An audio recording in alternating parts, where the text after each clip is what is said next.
Good afternoon from sunny California. And we are starting our first episode of the Axon podcast, focused on neurotech. With me, I have Dr. Sabaresh Natarjan. I have Dr. Abilash Haridas, and we have Dr. Nimat Hussain and Dr. Shivaram Prasad. So, gentlemen, good afternoon, and we are all seem to be in the moment of emergency, I would say. How are you doing, everybody?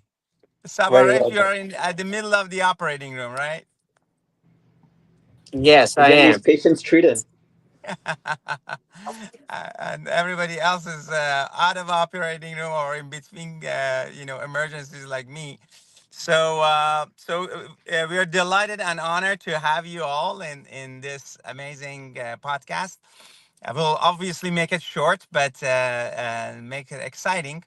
So you wanted to kind of go over the definition of neurotech from the scientific standpoint.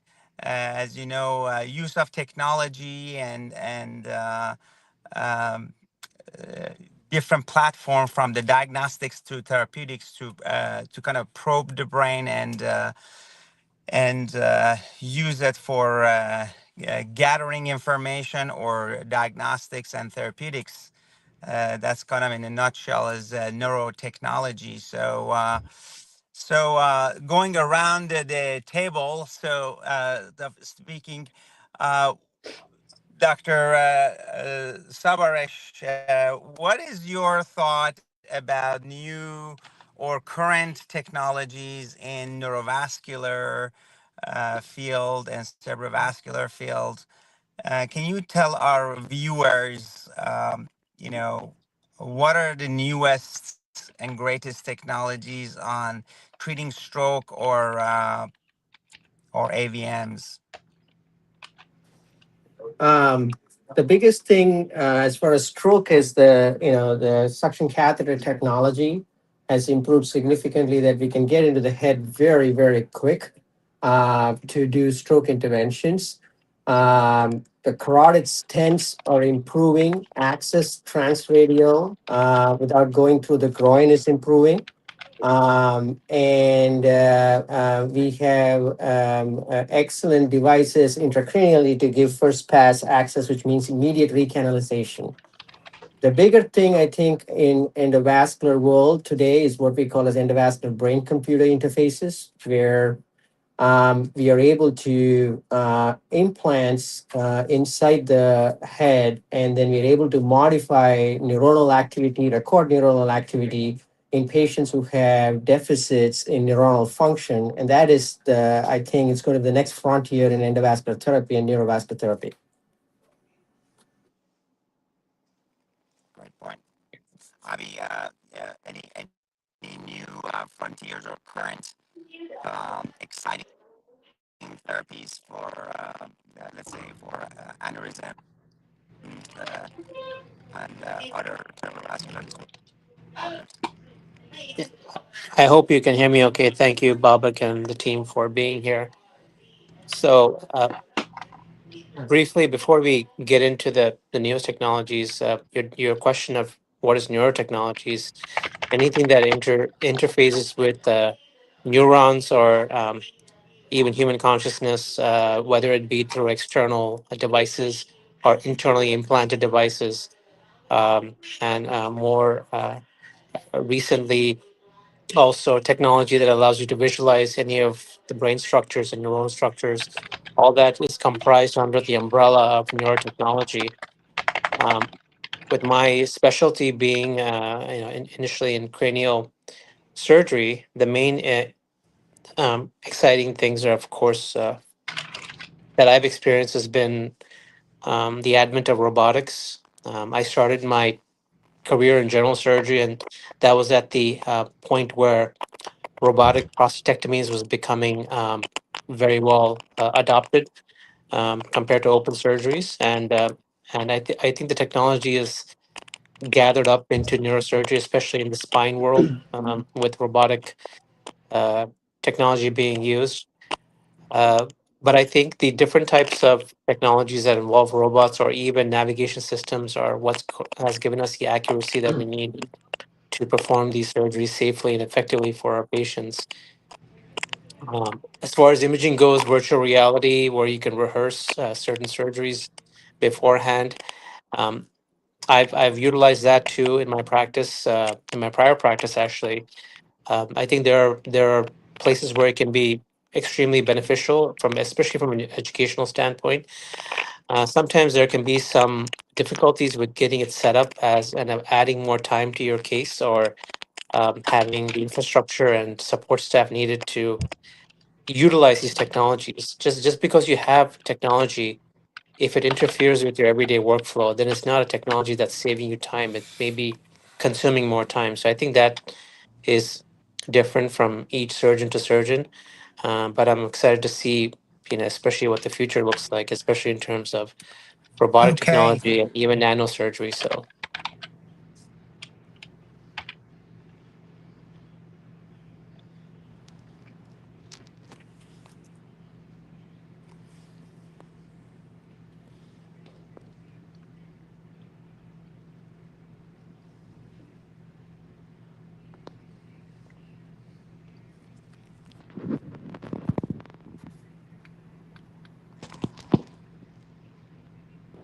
I hope you got that, Babak. I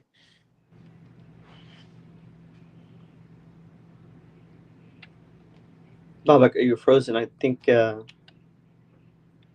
Yeah, Okay. And the question was, what's the newest innovation? yeah. Maybe Namath, you can take it from here. Yeah, I think the newest innovation in the OR for spine surgery with respect to neurotech is endoscopic technology to um, access the spine in different portals, anterior, lateral, posterior, through a smaller approach that causes less surgical morbidity and less complications and atropogenic injury to the structures as we're getting our approach. It allows us to access parts of the spine that were previously not able to be accessed without fusions. And so it's a technology to help us address pathology within the spine without subjecting a patient to a fusion and the concomitant risks of increased blood loss, adjacent segment disease, and other issues that patients can have. So it's a much sleeker approach to get patients in and out of the hospital. I think there's a big push towards cost containment and um, decreasing length of stay in the hospital, but also to help patients recover faster. And endoscopic spine surgery is one of those technologies that really enables surgeons. And sometimes it can be married with robotic and also navigation platforms to get appropriate decompression or fusion or stabilization of the spine without the concomitant risks of an open, typically hard to recover from open spine surgery.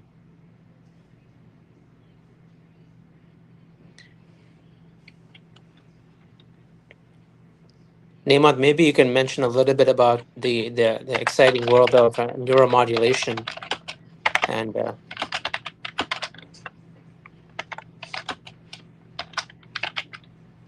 sorry.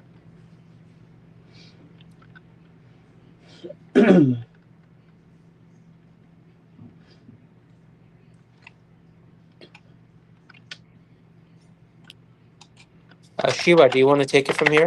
What is your Yeah, so thank you for that, Dr. Haridas. So just coming on from what everyone has spoken about so far, one of the things in spine surgery is improving pedicle screw accuracy. When you're now taught when you started as a surgical trainee, you always have your consultant or your attendant holding your hand when you're putting in a screw. And any technology that comes on, I remember one of my mentors was always saying, a fool with a tool is still a fool. So utilizing what is available is important, but being practical about it as well. One of the things that Dr. Hussein, Dr. Katev, and the team at SBMT, along with myself, had recently worked on was looking at what new technology there are from AR, VR, augmented reality, virtual reality, and mixed reality to help to improve education, training, and and surgical accuracy. And from our research, currently there are about 10 FDA approved machinery or technology that's out there to help to improve your ability to improve your surgical accuracy when you're instrumenting. Out of those 10, about five of them has recently changed their and upgraded their technology. So it's always an ever evolving technology that we're experiencing. And being able to utilize that to improve training, to improve your hand-eye coordination and create a result that is from an x-ray point of view, it looks good, but also from a patient point of view, you reduce the risk of nerve injuries, muscle defection, and you improve the patient's outcome, which ultimately is what we want. So in essence, neurotechnology and and AR, VR, and whatever new technology there is, we're trying to utilize that, bridge the gap between what's 5, 10, 15 years ago, what we thought was impossible, to being something now that we are using on a regular basis to push medicine and push neurosurgery and spine surgery forward. Great. Thank you, Dr. Ramprasad. That is very, I mean, you give it from a different perspective, considering your practice uh, and outside the continental United States. So you have a real flavor to add to like how you see technology bearing.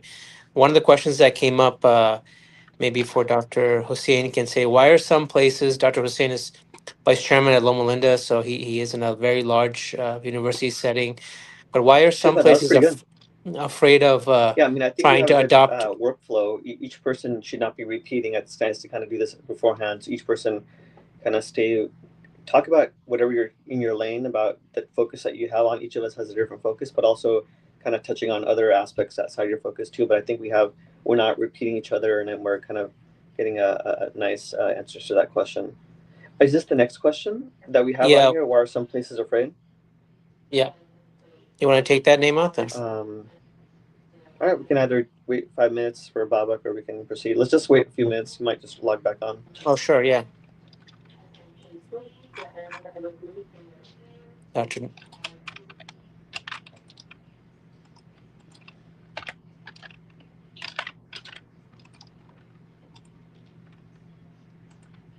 Dr. Natarajan had to step away.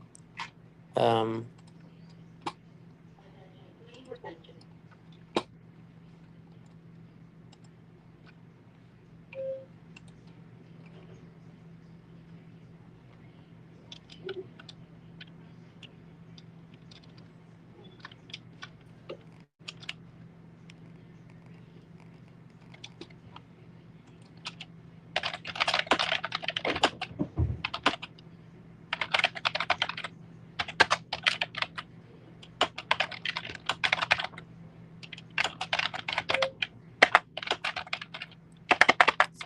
All right. So my question is that how do you deal with the technological crisis at the middle of neurosurgery? So because today, obviously, we all experience this technology problem with our podcast.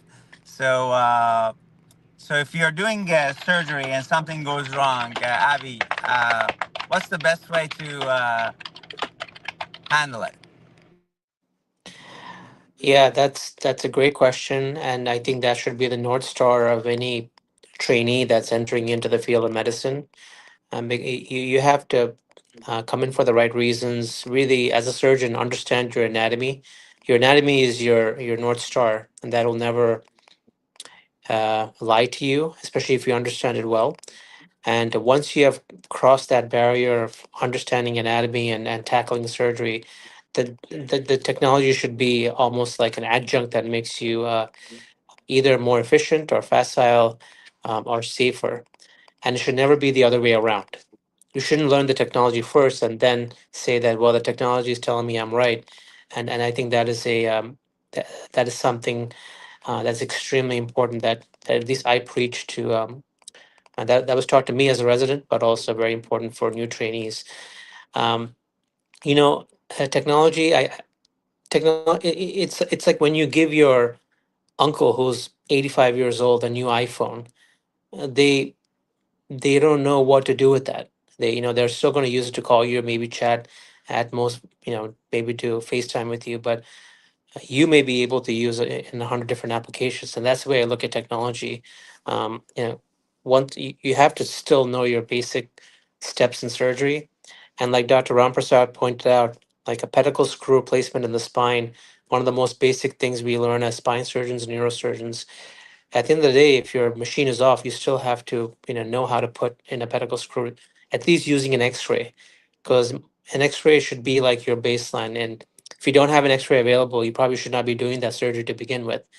And I think, we have access to X-rays all over the world. So that's my answer to how to and remain calm. If the technology doesn't work, always have a plan B to fall back on.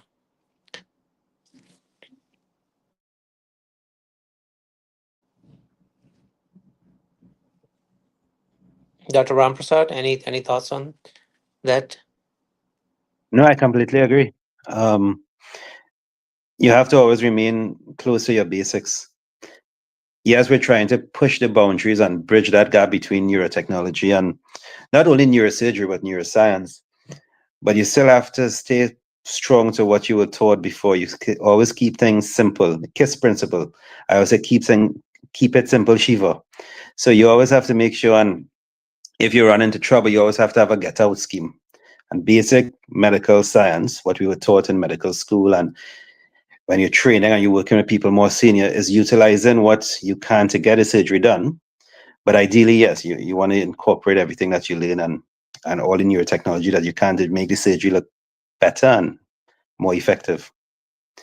There was a question in the chat, I think, about what are the applications of neurotechnology and neuroscience, and that's exactly it. Is not only useful in neurosurgery and spine surgery, but in Alzheimer's disease, Parkinson's, neuromodulation, PCI. There are so many different routes that you can take. So it's not only in neurosurgery thing, it is a neuroscience thing, and that's what the SBMT stands for. It's trying to bridge the gap between neurotechnology and neuroscience as a whole. So many, many, many applications there are. Yeah, so I think I'm sorry that in and out again today. We have had all technological problems with this podcast plus series of emergencies. I want to ask from Dr. Amparsad to talk about your latest paper about the comparison of virtual realities very quickly.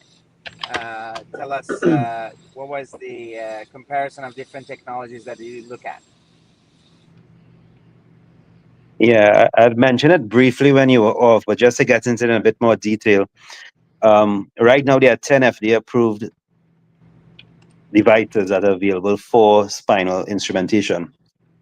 And fortunately, I've been able to try out 4 of those. And what I can say off the bat is, yes, there's a steep curve to learning things, but this technology, if you incorporate your anatomy, as Dr. Haridas was saying, a bit of practicality, you can make that curve just a bit steep, less steep.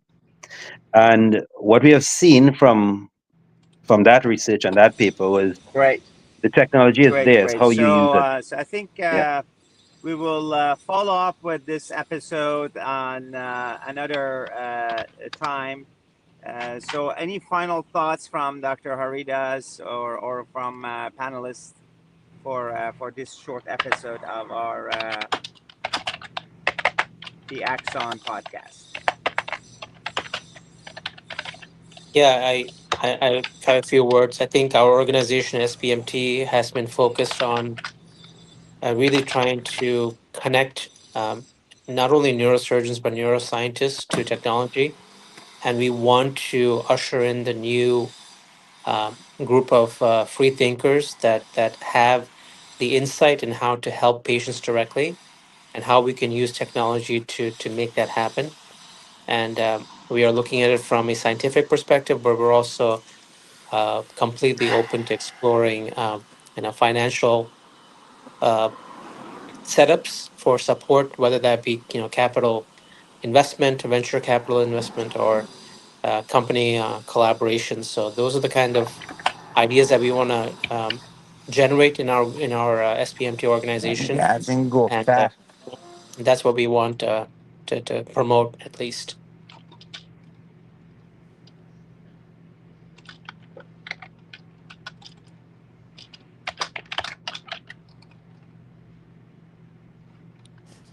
Nemat, any thoughts?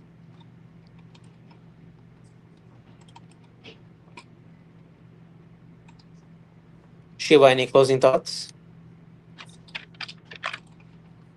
Yeah, just I mean, you hit a nail on the head. Is research is always expanding, and through the SBMT, we have all these connections and all the drive to push it forward, to break that barrier, to improve our understanding of technology, to improve our surgeries. At the end of the day, we're trying to make that gap even smaller. So, with the help of everyone on this panel, as well as our members of the SPMT, we are working towards that goal. So, neurotechnology is here to stay, and it's here to improve what we do on a daily basis. Thank you, Dr. Ramprasad. Dr. Hussein, any closing thoughts? I'm not sure if you could hear me. Um, Dr. Kateb, Dr. Natarajan is off the call, so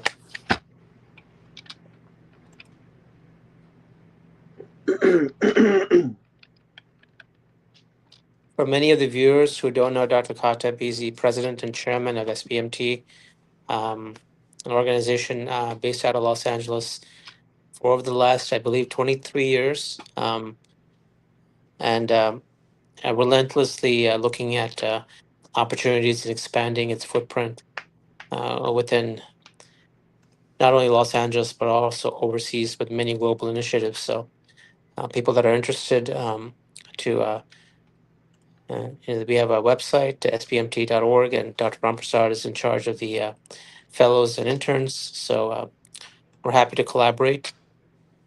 Let's see if we can get Dr. Kata back on the line. Um, all right, with that being said, thank you all for attending. We're going to have more of these podcasts coming up over the next several weeks, and we're going to have many more speakers from different faculties. So thank you all, and we'll see you for the next episode. All right.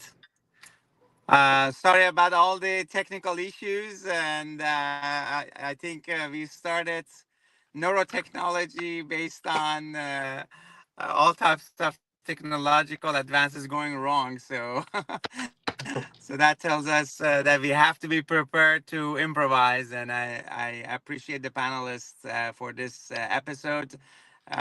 We will continue next one with focusing on Alzheimer and dementia. So, all the best to all of our colleagues who are doing amazing work in emergency rooms and operating rooms. So, have a good day, and we'll continue seeing you on this podcast soon. Bye bye. Okay, thank you.